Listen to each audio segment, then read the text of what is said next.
Assalamualaikum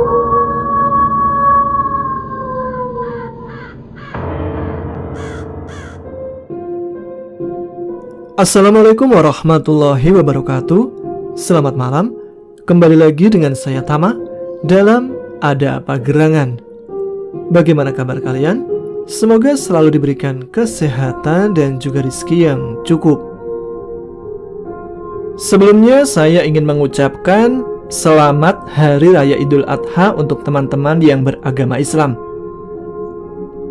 Malam ini ada kiriman cerita dari Sahal atau Panjul atau Nobita. Banyak amat nama aliasnya.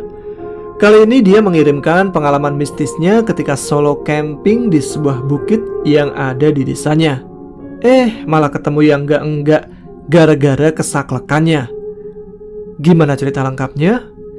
Baiklah, teman-teman Ada Apa Gerangan, ceritanya mulai dari sini.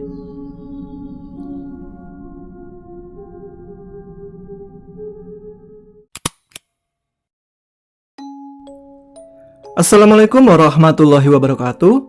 Selamat malam Mas Tama yang selalu ada di Ada Apa Gerangan. Dan selamat malam untuk pemirsanya, Papi Ube, Bang Dika, dan Pak De Heru. Semoga selalu sehat ya. Halo, jumpa lagi dengan aku, si bocah sableng dan saklek yang apa adanya, semaunya sendiri. Masih ingat kan dengan aku? Iya, aku yang dicerita sebelum ini pipis di celana. Ngompol tepatnya. Harusnya sih kalian ingat, karena di channel ini yang narasumbernya ngompol ya cuman aku aja. Ya mau gimana lagi coba, orang beneran takut. Sudahlah, ketimbang membahas ompol yang bau pesing, mending ayolah langsung saja ke ceritanya. 2015 lalu, aku sedikit mengalami hal aneh. Cuman aku sendiri yang mengalaminya, padahal aku ya emang sendiri. 10 Juni 2015, 8 hari menjelang Ramadan. Hari itu aku OTW balik ke Jawa dari Palembang. Persisnya seminggu sebelum puasa. Jadi aku kerja cuman 10 bulan dan 2 bulan rehat di rumah. Ya, setiap kali Ramadan aku pasti sudah stay di rumah. Maklumlah, Simbok yang jebolan pondok ngelarang anak lakinya bulan Ramadan di rantau. Dikarenakan sudah pasti cuman ikut buka dan sahur saja. Siangnya udah pasti ngerokok. Makanya dilarang keras Ramadan di rantau. Tanggal 11-nya aku sampai di Terminal Purwokerto, Kota Satria.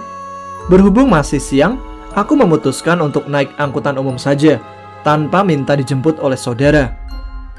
Dari Terminal Purwokerto, aku naik bus 3/4 jurusan Pemalang, perjalanan sekitar 2 jaman. Jam 4 sore, aku sampai di Terminal Bobotsari, Kota Dagang. Dari Kota Dagang, aku lanjutkan naik angkot sekitar 1,5 jam. Akhirnya tiba juga di Terminal Bramasari. Tepatnya sudah sampai di desaku.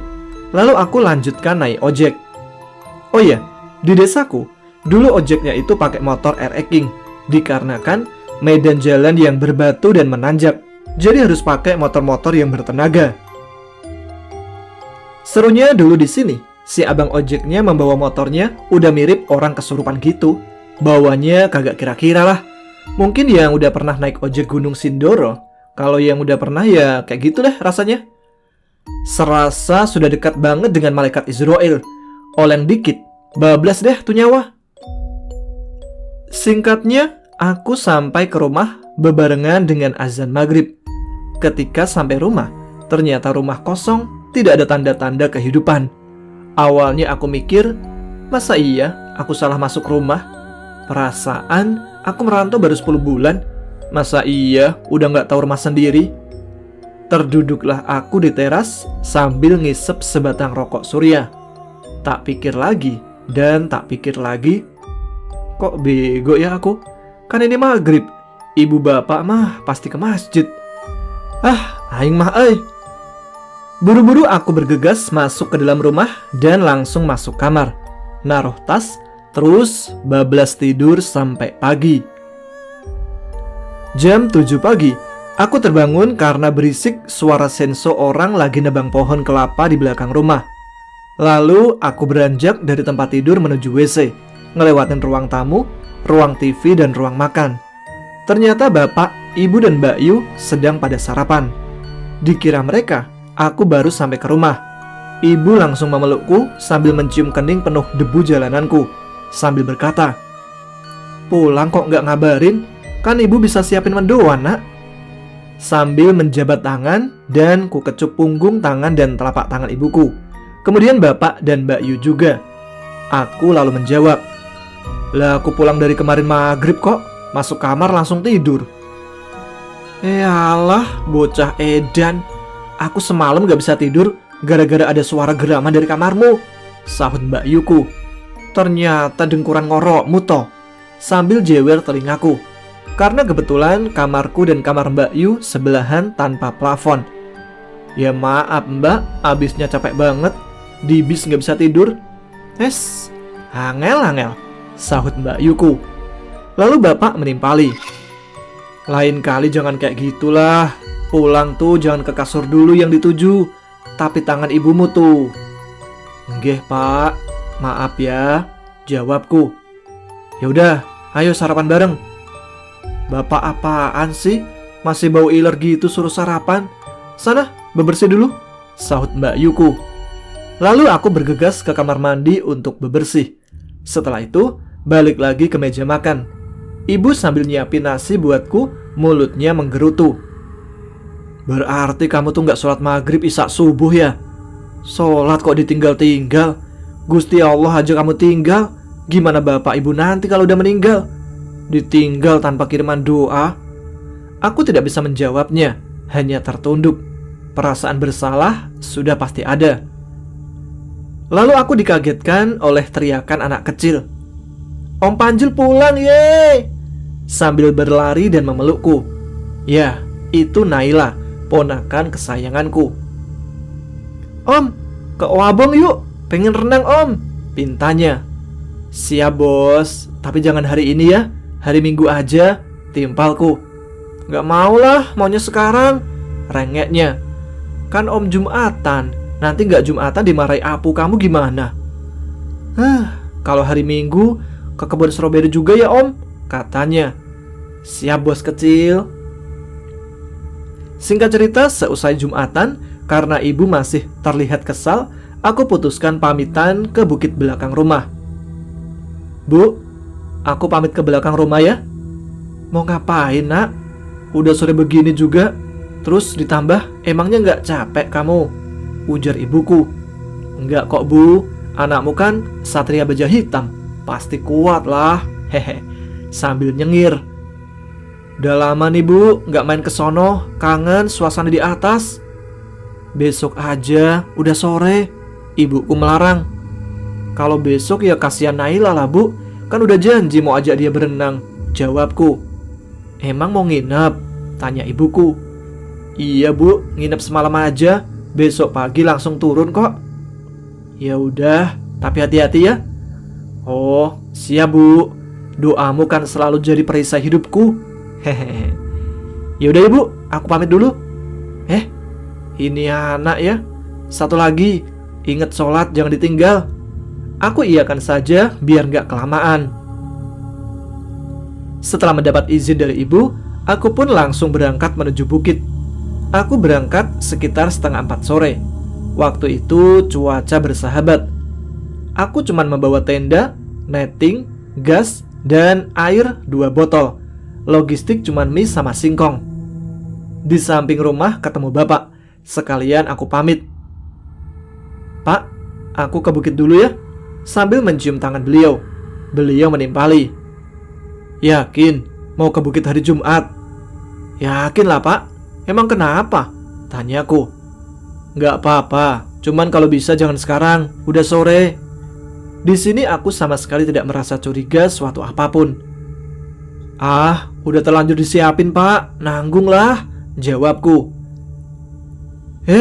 Emang bocah saklek, kalau ada maunya nggak bisa enggak. "Ya udah sana.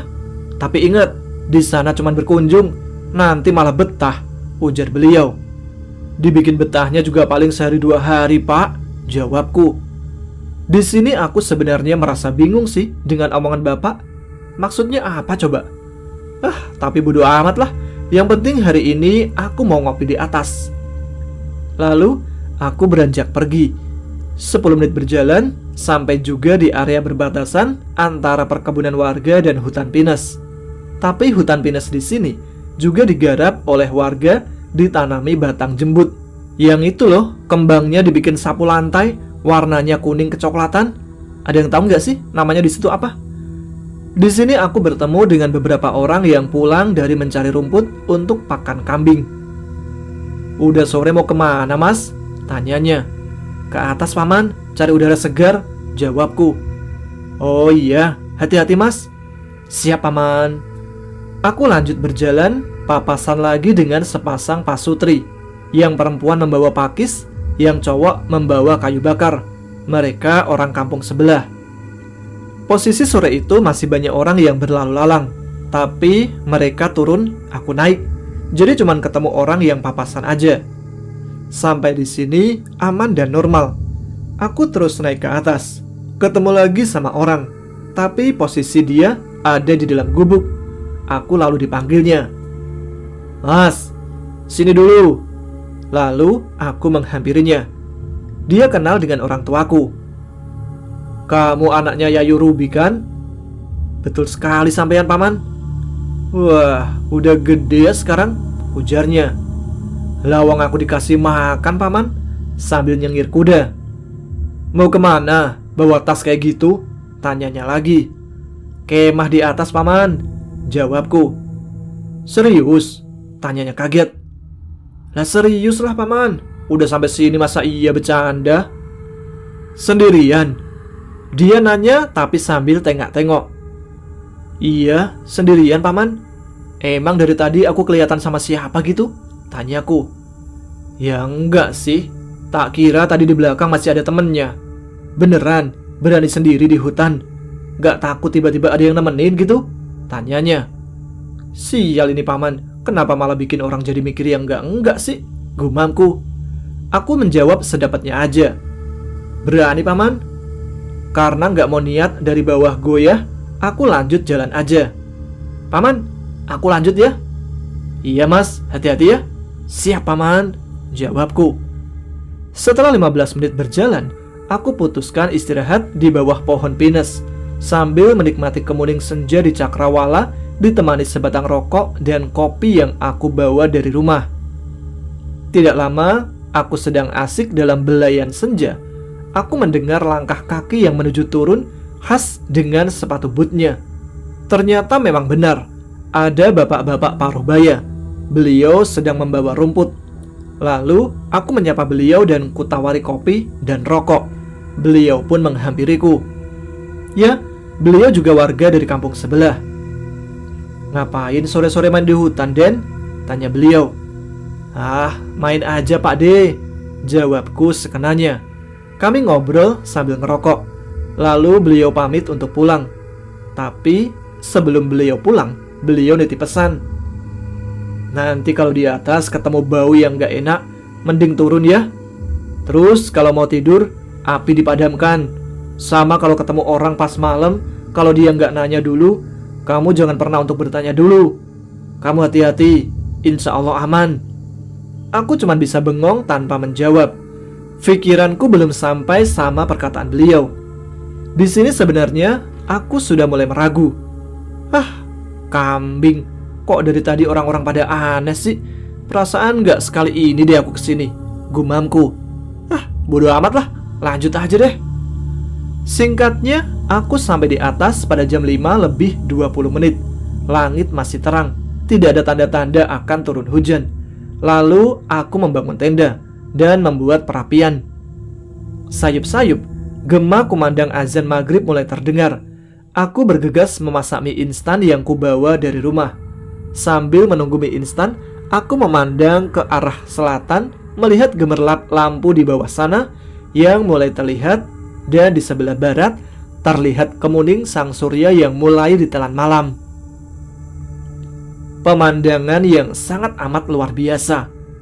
Mieku pun matang, buru-buru aku melahapnya. Tapi Menjelang suapan terakhir, miku rasanya aneh. Jadi bau gak enak gitulah. Seperti ada tai cicaknya gitu aromanya. Gak selera lagi aku memakannya. Pikirku, masa iya mie pabrikan rasa cicak? Atau mungkin varian rasa baru kali ya? Dan aku masih berpikir positif. Karena merasa mie ini gak layak untuk makan, akhirnya aku putuskan untuk membuat kopi sambil membakar ubi di luar tenda. Menikmati sebatang rokok dan secangkir kopi dihiasi gumintang dan bumantara. Dengan belayan angin sepoi-sepoi yang menyejukkan jiwa, rasa syukur atas karunia-Nya tersirat jelas pada jiwa yang terlena akan megahnya kebesarannya.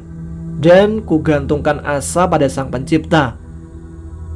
Bau ubi bakar yang mulai membelai bulu-bulu halus epidermis hidung pun tidak mau ketinggalan melengkapi malam. Kukira ubiku matang, ternyata ubiku gosong. Untung cuma sebagian, jadi masih ada sisanya buat kunikmati. Berbatang-batang rokok pun habis aku hisap. Sedang asiknya menikmati malam, aku dikagetkan dengan langkah kaki yang semakin mendekat. Aku bergegas meraih senter dan ku cari sumber suara itu di sekelilingku. Tapi tidak ada apapun yang kudapati. Tidak lama dari sebelah barat atau sebelah kanan tendaku, aku melihat ada siluet bayangan yang melintas. Set gitu. Aku cek untuk memastikan. Aku mengikuti arah siluet tadi. Aku berjalan dengan menyusuri semak. 10 meteran aku meninggalkan tenda, tapi tidak ada hasil yang kudapat. Lalu aku memutuskan untuk balik ke tenda. Baru mau melangkah berbalik, aku dikejutkan dengan aroma busuk yang amat menusuk. Anjir, kok bau bangke? Gerutuku. Merinding menandakan aku takut. Ya, aku beneran merinding dan buru-buru aku balik ke tenda sambil berlarian. Baru 5 meteran lari, langkahku harus dipaksa berhenti sama bonggol kayu yang secara otomatis terjatuh berdebat. Jempol kakiku berdarah akibat tersandung bonggol kayu itu. Ah, sial. Kenapa juga harus ada bonggol kayu? Aku terduduk sambil menikmati jempol kaki yang menyut-menyut. Dalam duduk itu, aku mencium bau ubi bakar. Lah, perasaan ubiku udah habis tak bakar semua tadi, pikirku saat itu. Wah, gak beres ini. Benar saja. Saat aku berdiri melihat ke arah api unggun, di sana sudah ada sosok manusia yang sedang mengkorek-korek bara api. Paradigma ini sudah mulai kacau. Banyak pertanyaan yang tersirat. Kaki seolah enggan untuk melangkah ke tenda, tapi diam di sini pun bukan solusi. Gusti, kalau emang udah waktunya, aku siap. Aku mengumpulkan keberanian untuk melangkah mendekat pada sosok itu. Aku berjalan memutari belakang tenda. Ketika sudah sampai sebelah timur tenda, di situ mata kami bertemu. Aku sedikit lega karena rupa di depanku ternyata berwujud manusia. Aku dengan posisi berdiri, sedangkan dia jongkok di depan api unggun. Perasaan aku selama hidup di sini belum pernah melihat orang seperti dia. Bapak-bapak, badan sekel tinggi, rambut setengah gondrong. Mungkin seumuran sama bapak-bapak yang kutemui terakhir di jalan. Maksud hati mau bertanya, meski sekedar menyapa, sudah disadarkan sama pesan bapak-bapak yang di jalan tadi. Sebenarnya aku ragu untuk mempercayainya. Cuman aku sendiri pun tidak ada keberanian untuk membuka mulut. Aku masuk ke tenda, tapi dengan posisi pintu tenda tetap terbuka. Setidaknya menghormati kalau di luar ada orang. Aku duduk sambil dengan seksama memperhatikan orang itu yang aku sendiri pun tidak paham apa yang ia cari di bara api unggun itu. Jujur yang aku takutkan, dia lebih ke orang gila sih. Masa iya orang gila berkelahi sama orang gila? Kan gak lucu. 1 jam aku ada di posisi ini, dan bapak itu pun masih di posisi yang sama tanpa suara. Hanya suara jangkrik yang terdengar. Dapat kalian bayangkan rasa takutku seperti apa?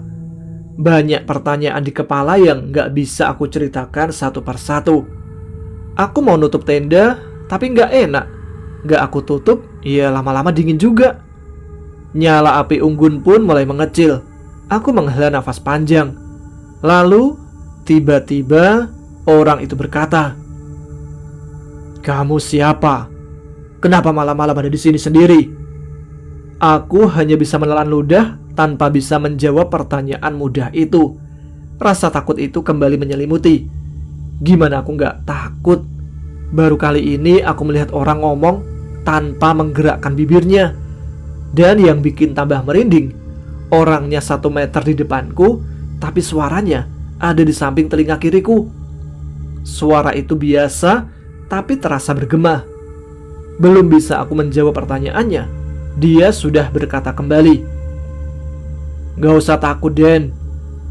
Kembali pemandangan dan pendengaran itu terulang lagi. Aku coba bangun keberanian untuk berbicara. Sambil terbata-bata, aku menjawab, "Aku bukan siapa-siapa, Pak. Aku cuma anak kecil yang ingin melihat kebesaran Gusti. Aku dari desa bawah," jawabku. "Cuma itu?" tanyanya lagi. "Iya, Pak, cuma itu saja, gak lebih," jawabku. "Ada rokok?" tanyanya lagi. "Ada, Pak. Ini masih 2 bungkus," jawabku lagi, sambil menyodorkan rokok gudang garam Surya dan 234 ke bapak-bapak itu. Dia mengambil sebatang rokok 234 dan menyalakannya dengan bara api. "Makasih ya." Sambil berlalu pergi ke arah timur dengan bersenandung tembang yang aku sendiri asing dengan lagunya. Terus berjalan ke arah timur sampai tidak dapat kulihat lagi ditelan pekatnya malam. Suaranya pun sayup-sayup mulai hilang terbawa angin. Aku lalu keluar tenda mematikan perapian, lalu bergegas tidur. Jam 12 lebih 20 menit, aku terbangun untuk buang air kecil. Bergegas aku keluar tenda. Baru beberapa langkah aku meninggalkan tenda, kaki sudah dibuat berhenti. Bulu-bulu epidermis dalam hidungku merangsang bau bunga kantil. Sadar ini gak beres, langsung langkah kakiku kuarahkan berbalik menuju tenda lagi. Dan buru-buru aku memasukkan kepalaku ke dalam sarung. Apalagi ini? Gumamku.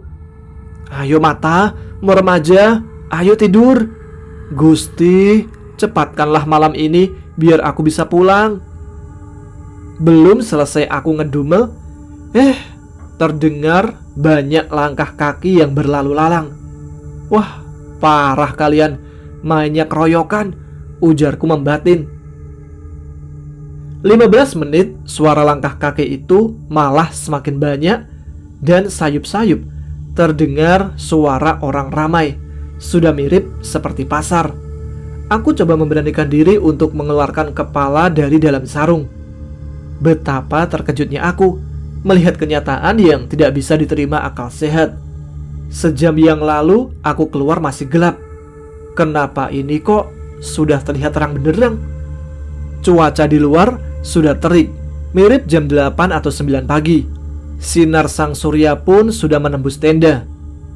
Apa aku mimpi? Apa aku sedang halusinasi? Aku meraih jempol kaki yang terluka dan aku sedikit menekannya. "Aduh!" teriakku. "Sakit bego!"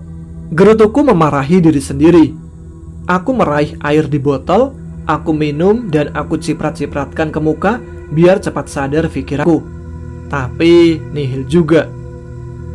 Mungkin ini nyata. Mungkin aku tadi emang benar sudah tidur. Dan yang ramai di luar mungkin orang-orang pada mau nyari pakis, kayu bakar dan rumput. Gumamku saat itu. Aku memberanikan untuk keluar. Ketika aku buka tendaku, aku dibuat tercengang terheran-heran melihat posisiku yang tidak lagi di hutan. Aku keluar dan mengamati sekitar. Tendaku sudah berada di pinggir jalan antara pemukiman dan pasar, tepatnya di pinggir pasar. Lah, ini aku di mana? Kok bisa seperti ini? Aku terduduk lemas menerima kenyataan yang gak masuk di akal ini. Orang-orang yang berlalu melihatku heran.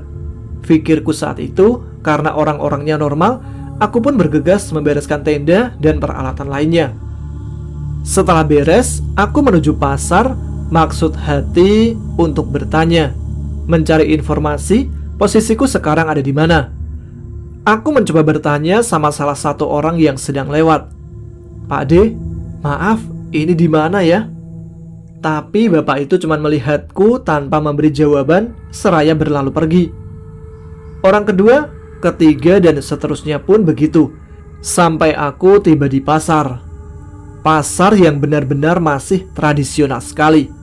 Orang-orang bertransaksi dengan cara barter. Ada yang menukar padi dengan jagung, ada yang menukar kambing 7 ditukar dengan sapi 1, ada juga yang membawa laron. Tahu kan? Serangga yang muncul di malam hari dan mengitari lampu. Laron itu ditukar dengan beras. Aneh. Dan pertama kali aku melihatnya pasar model begini. Bangunannya pun masih menggunakan papan kayu dengan penghuninya yang lebih aneh. Tapi entah mengapa, aku di situ merasa betah dengan pemandangan yang semacam itu. Ada ketenangan tersendiri. Tapi jujur, aku juga merasa takut. Aku mencoba untuk tetap tenang, mencoba menguasai akal biar tidak tambah halu, pikirku saat itu. Aku mulai berkeliling pasar dan tidak mau melewatkan semua tempat yang ada di situ. Aku kelilingi habis pasar itu cukup lumayan lama. Aku berada di sana sekitar 4 atau 5 jam. Padahal pasar ini terlihat biasa dan kecil. Tapi yang aku heran, aku kelilingi serasa nggak selesai-selesai. Dengan langkah gontai sampai juga di ujung pasar. Di sini aku dikagetkan seseorang yang menepuk punggungku. Ketika baru mau menoleh, tapi sudah keburu dilarangnya. "Tidak usah berbalik, sudah cukup. Pulanglah, jangan terlalu lama di sini." Suara perempuan yang menurutku tidak asing di telinga. Tapi siapa? Aku coba menoleh ke belakang, tapi badan seakan ogah menuruti kemauanku. Oh iya, hampir saja lupa. Jadi, pasar ini meskipun kecil, tapi sangat ramai. Ramai orang berniaga, tawar-menawar, selayaknya pasar pada umumnya. Yang membuat aku terheran itu, banyak suara, tapi tidak ada satupun mulut yang terbuka. Mulut mereka semua tertutup, dan hanya senyum dan gelengan kepala yang aku lihat. Contoh, misal mereka barteran barang padi dengan jagung. Kalau sama-sama setuju, mereka akan saling tersenyum, dan sebaliknya. Kalau belum ada kesepakatan, satu di antaranya akan menggelengkan kepala, semacam isyarat gitu. Tapi ini bukan isyarat. Mereka jelas berbicara karena suaranya jelas terdengar dan mimik wajahnya saja yang terlihat di mataku. Entah mataku yang sudah butuh alat bantu atau memang seperti ini adanya. Aku sendiri tidak paham. Dan soal bahasanya sendiri, aku nggak ngerti. Bahasanya aneh. Bahasa Jawa, tapi aneh. Aku sampai nggak bisa mengartikan bahasanya. Mungkin karena kebodohanku yang tidak tahu bahasa Jawa secara keseluruhan. Yang taunya hanya bahasa Jawa ngoko atau Jawa kasar. Kerama alus ya cuma tahu nggih sama boten. Kalau nggak salah, bahasa Jawa itu kan ada 4 bagian. Ngoko, kromo, kromo alus, sama kromo inggil. Setauku sih gitu. Oh iya, jangan dikira di sini aku tidak merasa ketakutan ya. Di sini, takutku kalau diwilayahkan sudah tingkat nasional, bukan lagi tingkat provinsi. Yah, kalian bayangin aja lah.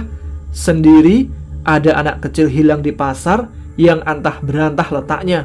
Dia nggak tahu di mana dia berada. Tapi tenang, di sini aman. Aku nggak ngompol lagi kok. Oke, lanjut kepada Bude yang menepuk punggungku.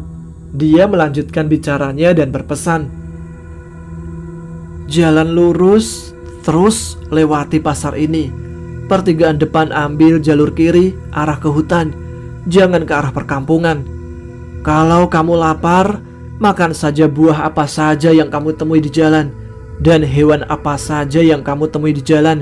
Yang penting jangan rakus," ujarnya. "Sama satu lagi, kalau ketemu kolam yang ikannya berwarna hitam, jangan diambil. Bentuknya mirip dengan ikan mas." "Baik Bude," jawabku. Aku mengiyakan saja. Ini orang aneh. Aku lagi tersesat, bukan disuruh ke kampung malah disuruh ke hutan. Dan di hutan mana ada buah-buahan, apalagi kolam ikan. Gak waras, gumamku. Ya udah, cepat sana. Jangan sampai malam di pasar ini. Karena aku mikir gak ingin terjadi apa-apa, aku menurut saja dan aku bergegas pergi dengan ransel di punggungku.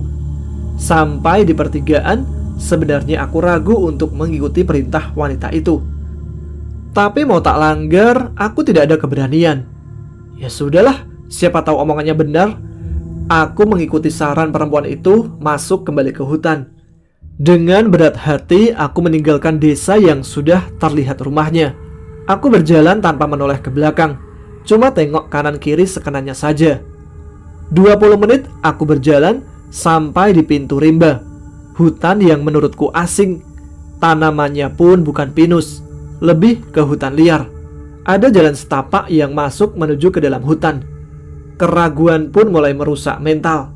Tapi belajar dari pengalaman dulu sewaktu ketemu Simbah Bakia yang pesannya aku langgar dan berakibat fatal, maka aku bulatkan tekad untuk melewati hutan itu tanpa melanggar pesan bude-bude di pasar tadi. Keraguan hati dan pikiran negatif yang berkembang pesat menggerogoti isi kepala pun tidak terhindarkan.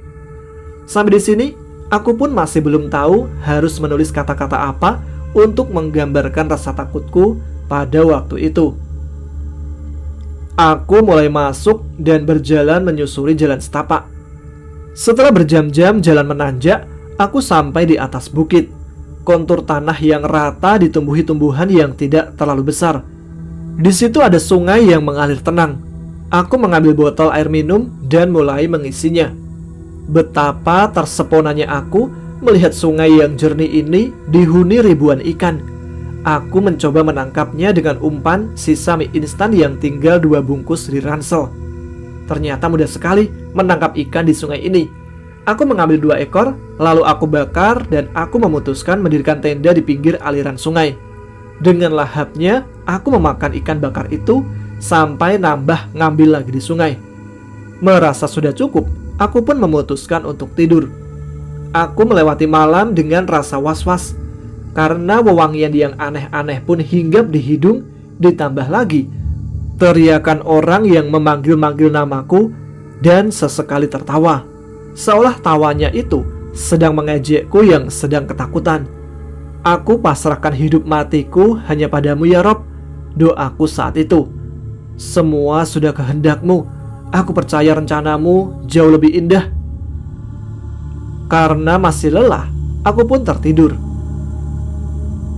Aku terbangun saat sang surya mulai mengintip panggung sandiwara. Aku bergegas cuci muka dan bebersih, lalu membereskan peralatan. Lanjut lagi jalan menyusuri hutan kembali. Dari yang tadinya landai, sekarang jalan mulai menanjak lagi. Semoga gak ada percabangan jalan, harapku pada saat itu. Perut mulai keroncongan. Kenapa tadi gak ambil ikan? Bego. Gumamku menyalahkan diri sendiri sambil terus berjalan naik. Emang rezeki anak bapak soleh mah ada aja. Di kiri jalur ada pepaya yang sudah menguning. Bergegas aku memanjat dan menyantapnya. Alhamdulillah, terisi juga ini perut. Lanjut aku jalan dan sampai di puncak bukit kedua. Di atas sini tidak begitu landai. Buat mendirikan tenda pun tidak bisa. Aku pun lanjut jalan. Sekarang jalannya menurun tajam. Aku turun pun harus berpegang akar pohon. Kanan jalur terdapat air terjun, tapi anehnya di sini air itu melanggar hukum gravitasi. Umumnya kan air mengalir dari tempat yang tinggi ke tempat yang rendah. Nah, ini kebalikannya. Waktu di jalan, aku belum begitu ngeh dengan fenomena itu. Aku ngeh ketika aku sampai di pinggir sungai dan mengharuskanku menyeberanginya, karena jalur berpindah ke kanan sungai. Di sini aku baru sadar, ternyata airnya mengalir ke atas. Dengan rasa was-was dan hati-hati, aku menyeberangi sungai kecil itu. Karena tidak mau terjadi yang aneh-aneh, sesampainya di seberang, aku langsung lanjut jalan sambil setengah berlari. Sampai di sebuah sabana yang belum pernah aku lihat sebelumnya. Banyak sekali hewan di sana. Ada rusa, kambing hutan, burung, sampai kelinci pun ada. Udah kayak kebun binatang. Hutan di sekeliling yang sangat asri dan pemandangan epik yang seumur hidup baru pernah kunikmati. Sebelum aku melanjutkan perjalanan, aku duduk beristirahat dan menyalakan sebatang rokok. Dari belakang tempatku, duduk sekelompok koloni monyet dengan senangnya bergelantungan di dahan-dahan pohon pinggiran hutan. Dan di depan, rusa hutan dan kambing asik memakan rumput. Semoga kagak ketemu si Eyang deh, pikirku saat itu. Oh iya, jadi kalau orang di tempatku sedang berada di hutan itu pantang menyebut macan atau harimau. Biasanya Eyang, mereka kalau menyebut binatang satu itu. Aku kembali melanjutkan perjalanan menyusuri sabana yang dikelilingi dengan kupu-kupu yang menari-nari. Aku terus berjalan tanpa terasa sabana yang kulewati akan segera berakhir. Dan dari kejauhan terlihat ada sebuah kubangan air yang berwarna hitam pekat. Tidak terlalu lebar, mungkin cuma 3 meter persegi. Sesampainya di jalan yang tepat di pinggir kubangan itu, aku baru sadar kalau kolam ini berwarna hitam karena saking penuhnya dihuni ikan mas. Bukan ikan mas, entah ikan apa. Bentuknya mirip ikan mas, tapi lebih ke hitam warnanya. Di sini aku teringat dengan pesan wanita di pasar kemarin. Aku tidak boleh menangkap ikan berwarna hitam yang ada di sebuah kolam. Mungkin yang dimaksud kolam ini. Aku berhenti sejenak untuk melihat dengan seksama. Maha besar engkau Rob, tersirat dalam hati. Lalu aku lanjut berjalan melewati hutan yang kanan kirinya ditumbuhi tumbuhan berduri tapi berbuah manis. Di tempatku namanya rukem, mirip buah kelesem atau gowok. Aku pun mengambil yang bisa aku ambil. Karena pohonnya didominasi dengan duri, jadi tidak mungkin untuk dipanjat. Sepanjang jalan aku sambil makan buah tersebut. Dan jalan mulai menanjak kembali. Matahari yang terik seakan ada di atas kepala, ditambah jalur yang menanjak, seolah tanpa ujung menguras fisik dan mental. 2 jam aku berjalan, akhirnya sampai juga di atas bukit tersebut. Terkagum-kagum aku dibuatnya. Pemandangan yang luar biasa dengan lautan awan yang seolah mengajakku berenang di antaranya. Mungkin kalau bukan posisi aku sedang tersesat, aku akan ngecamp semalam di sini. Sudahlah, lanjut perjalanan saja. Di perjalanan ini, aku ketemu 2 batang pohon buah yang berbuah lebat. Pohon mangga dan rambutan. Buahnya masak semua. Tapi yang aku heran, tidak ada satupun yang jatuh. Aku pun bergegas memetiknya, rambutan dan mangga itu. Sampai ransel pun aku isi. Beban ransel pun bertambah berat. Dan di sini pertama kalinya aku memakan mangga dan rambutan tanpa biji. Padahal yang aku tahu, buah yang tanpa biji itu cuma semangka aja loh. Sudahlah, nikmatin aja. Yang paling aneh, aku makan sebanyak apapun tidak merasakan aku kenyang. Semakin banyak aku memakan, semakin aku ingin nambah. Aku pun lanjut berjalan. Karena aku merasa ransel pun sudah penuh, cukuplah buat bekal di jalan. Sudah setengah jam berjalan, ternyata aku kembali lagi ke bawah pohon mangga dan rambutan tadi. Awalnya aku mikir itu pohon yang lain. Tapi setelah beberapa kali mengulang kejadian yang sama, aku jadi sadar kalau aku cuma diputar-putar saja. Di tengah keputusasaanku, kembali ada yang menepuk pundakku. Aku tidak berani menoleh. Kaki dan badan bergetar hebat. Karena aku rasa tangan itu begitu amat dingin. Ketawanya meledek. Suaranya tepat di telingaku. Dia berbisik, "Kan sudah saya bilang, jangan rakus. Kamu boleh memakannya, tapi jangan dibawa pulang. Jalan, taruh kembali di bawah batangnya," serunya. Aku pun berjalan mengikuti perintahnya. Kuletakkan mangga dan rambutan yang kupetik di bawah batang pohon tersebut. Lalu, kembali pundakku dipegang tangan yang lembut itu. Lembut sih, tapi terasa amat dingin. Dan dia kembali berbisik, Itu jalannya. Sambil menunjuk jalan yang dimaksud. Aku hanya bisa melihat dari pergelangan tangan dan jari jemarinya yang mulus, tanpa melihat muka wanita itu, karena aku tidak ada keberanian untuk menoleh.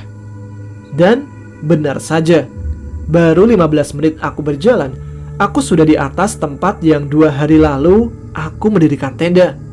Rasa syukur bahagia hanya bisa aku gambarkan lewat terjatuh bersujud di atas tanah.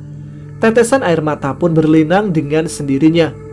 Tanpa berlama-lama dan tanpa menengok ke belakang, aku pun langsung turun untuk pulang. Rasanya sudah capek, pengen rebahan. Aku berburu turun dengan angan mendoan hangat yang sudah menanti di rumah. Turun sambil lari-larian karena saking senengnya. Di jalan bertemu bapak-bapak yang nitip pesan tempo hari. Masih ingat kan? Aku lalu menyapa beliau. "Ayo Pak De, turun." "Iya, ayo Den," jawab beliau. Aku menghampiri beliau yang sedang mengikat rumput ramban untuk pakan kambing. Dan kembali aku menawari rokok. "Ngerokok dulu Pak De." "Iya Den, bentar, nyelesain ini dulu." Aku duduk sambil memperhatikan beliau. Lalu beliau menghampiriku seraya tangannya menggapai rokok yang kutawarkan tadi dan menyalakannya, menghisapnya dengan rasa syukur yang tergambar dari cara menikmatinya. "Gimana Den, jalan-jalannya? Mantap kan?" tanyanya. Belum sempat aku jawab, beliau sudah ngomong lagi. "Kan sudah saya ingatkan, kalau ketemu bau busuk langsung turun. Bocah saklek." "Santai Pak De, jangan ngegas dong. Capek nih, baru nanjak," jawabku. "Oh ya sudah, sana langsung turun," perintahnya. "Oke Pak De, aku pulang duluan ya." "Iya Den, makasih ya rokoknya. Hati-hati di jalan, gak usah lari-larian, jempol kan lagi sakit," ujarnya. "Hehe, aman Pak De, duluan ya," ujarku. "Iya Den." Singkat cerita, aku sampai di rumah dengan selamat sekitar jam 4 sore kalau nggak salah. Yang aku heran, kenapa orang di rumah biasa aja, padahal aku pamitan untuk 1 malam. Dan aku ngerasanya itu 3 hari 2 malam aku pergi. Biasanya ibu yang suka interogasi pun diam-diam aja, seolah tidak terjadi apa-apa. Tumben-tumbenan mereka kayak gini, pikirku saat itu. Seusai makan malam, ponakanku tiba-tiba bilang, "Om, besok jadi kan ke kolam renangnya sama kebun stroberi? Kan kata Om hari Minggu." "Minggu depan ya Nay, besok kan Senin," jawabku. "Hah? Senin?" Dia heran, terus lari ke mamahnya. "Mah, masa kata Om besok hari Senin, besok kan Minggu ya Mah?" "Ommu kebanyakan main di gunung, jadi ketempelan setan linglung Nay." "Seriusan Mbak, besok Minggu?" tanyaku memastikan. "Lah iya besok Minggu, kamu kan camping cuma semalam. Gimana sih? Kan berangkat Jumat sore, hari ini pulang, berarti semalam kan?" Aku berlalu pergi, duduk termenung di teras sambil mikir. Masa iya aku halu? Orang aku 2 malam kok di sana. Masa iya itu kejadian semalam doang? Ini aku beneran pulang ke rumah gak sih? Atau aku pindah alam? Apa mungkin aku nyasar di pasar Tejanyana? Kata orang-orang di daerahku, kelak di akhir zaman di sana, sambil menunjuk hutan yang paling wingit, paling tinggi juga bukitnya. Di sana itu akan ada pasar, pasar Tejanyana namanya. Siapapun yang datang ke sana tidak akan pernah kembali. Aku kepo dong, nanya alasannya kenapa. Beliau cuma menjelaskan begini. Kelak di akhir zaman, kita akan kembali ke masa di mana tidak ada teknologi. Kita akan kembali ke masa tradisional, lebih khususnya kekurangan pangan. Nah, orang-orang akan berbondong-bondong pindah ke sana. Tapi ya, itu tadi, mereka yang datang tidak akan pernah kembali. Sebuah pasar gaib yang sudah menjadi urban legend di daerahku. Mungkin kali ini sebatas itu saja ceritaku. Cerita ini gak ada horor-horornya bagi para pendengarnya, tapi bagi aku pribadi, ini pengalamanku yang paling absurd Aku tidak meminta kalian untuk percaya. Kalian sudah mau mendengarkan ceritaku ini saja. Aku sudah banyak terima kasih. Dan kembali aku mengingatkan, aku bukan orang yang belajar atau mencari ilmu kebatinan.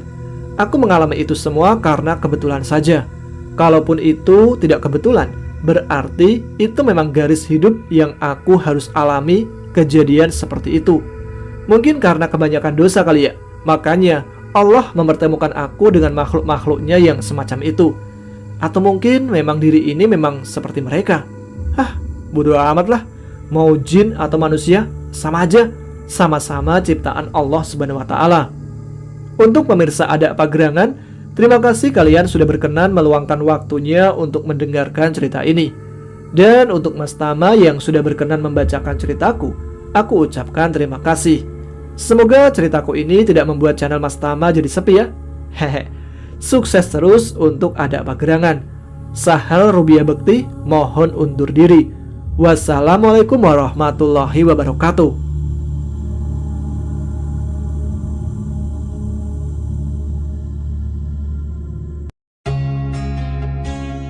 Terima kasih Mas Sahal untuk kiriman ceritanya.